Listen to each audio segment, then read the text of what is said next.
All right, Ross, so let's break down your swing because I think if we can make some of these changes, you can get even lower than a scratch handicap, maybe like a +2, +3.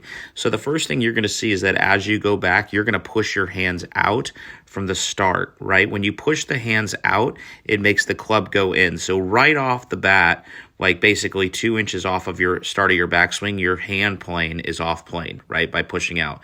So what that does is now when you push it back, it makes the club too shallow looking outside the ball through your backswing. Now, because of the fact that you're not properly hinging, this is going to make the club go too long, and now you can see the club is across the line and your hands are too high.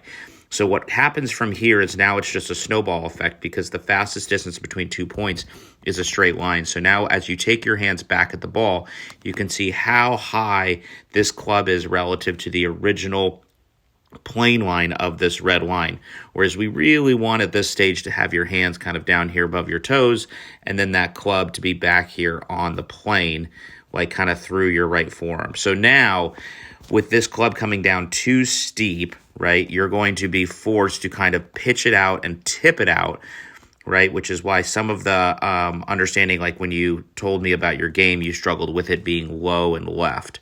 So now from here, there's really two options. One is if you hit the center of the face and you throw it, this ball is going to go left because you can see that as the club exits, that club is exiting very low and left compared to kind of staying out here in front of you.